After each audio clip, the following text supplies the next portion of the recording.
High, আমি তন্ময়, আমি একজন সিনেমাটোগ্রাফার। হ্যাঁ, আজকে আমি কোনো সিনেমাটোগ্রাফি করতে যাব না, আজকে আমি ফটোগ্রাফি করতে যাব। হ্যাঁ, আমার কলটা এসেছিলো ঠিক 5 দিন আগে যে একটা ফটোগ্রাফি শ্যুট আছে, কারণ আছে একটা ডিনার পার্টি আছে। তো আমি সকাল সকাল রেডি হয়ে বেরিয়ে পড়লাম শ্যুটের জন্য। আজকে শ্যুটের লোকেশান ছিল পার্ক স্ট্রিট। তো সকাল সকাল রেডি হয়ে পার্ক স্ট্রিটে যাওয়ার জন্য আমি বারাসাতে চলে গেলাম। বারাসাত থেকে ট্রেন ধরবো, ট্রেন ধরে দেন আমি যাব দমদম। ওখান থেকে মেট্রো ধরে চলে যাব আমি পার্ক স্ট্রিট, আর পার্ক স্ট্রিট থেকে হেঁটেই কিছুক্ষণ টাইম লাগবে।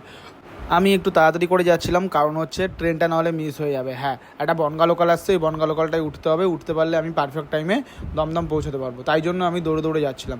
তো ফাইনালি গিয়ে আমি ট্রেনটা পেয়ে গেছি। তারপর ট্রেনে বসে পড়লাম। সিট মোটামুটি ফাঁকাই ছিল বলতে গেলেই চলে, খুব একটা বেশি মানে, কারণ বনগা লোকাল যা ভিড় থাকে ভাই, সেই তুলনায় এটা কোনো ভিড়ই না। যাই হোক, আমি সিট পেয়ে গেলাম, সিটে বসে পড়লাম। তারপরে চলে আসলাম আমি দমদম স্টেশন।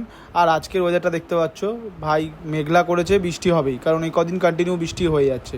তো আমি মেট্রো স্টেশনে প্রায় পৌঁছেই গেছি। এবার এখান থেকে আমি মেট্রো ধরবো, কারণ আমার কল টাইম ছিল 6:30। তো যাই হোক, আমি টাইমটা খুব মেনটেন করি, কারণ আমি টাইমে যাওয়াটা খুব পছন্দ করি। তাই জন্য আমি আমার দিক থেকে আমি যেন কোনো লেট না হয়, সেজন্য আমি টাইম টু টাইম পৌঁছে গেছিলাম। যাই হোক, তারপরে যাওয়ার পরে ওখানে মেট্রো থেকে নামলাম। নেমে আমি হাঁটা পথ আমাকে দেখাচ্ছিল 10 মিনিট। তো আমি ওই জন্য হেঁটেই ওখান থেকে চলে গেছিলাম। আর পার্ক স্ট্রিটে আমার আসা হয়, কারণ পার্ক স্ট্রিটে আমার মাঝে মাঝেই শ্যুট থাকে কম বেশি। তো যাই হোক, তোমরা যারা যারা আমাকে দিয়ে শ্যুট করাতে যাও, আমার ইনস্টাগ্রামে আমার কন্ট্যাক্ট নাম্বার দেওয়া আছে, তোমরা সেখান থেকে আমাকে যোগাযোগ করতে পারো। আজকে শ্যুটটা ছিল বোম্বাস্টিক। হ্যাঁ, বোম্বাস্টিক এখানে শ্যুট। এটা একটা নাম করা রেস্টুরেন্ট, তোমরা সবাই জানো। এখানে আজকে একটা ডিনার পার্টি আছে, এই ডিনার পার্টিটাই আজকে আমার শ্যুট করতে হবে। আমার কাজ বেশিক্ষণের না, মাত্র 6:30 থেকে 10টা পর্যন্ত কাজ।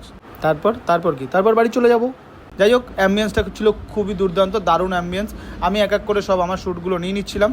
আমাকে যে ভাই বুক করেছিল সেও কিছুক্ষণের মধ্যে চলে আসলো। তারপরে আমরা দুজন মিলে একসাথে শ্যুট শেষ করে আমরা এবারে চলে যাব বাড়ির দিকে। হ্যাঁ, এই যে ভাই, সেই আমাকে বুক করেছিল। তো আমরা এখান থেকে বেরিয়ে পড়লাম। তারপরে ও যেই স্পিডে গাড়ি চালাচ্ছিল ভাই, আমার সত্যি ভীষণ ভয় করছিল। চলো, দেখা হবে নতুন কোনো লোকেশনে, নতুন কোনো ব্লগে। এখনকার জন্য বাই।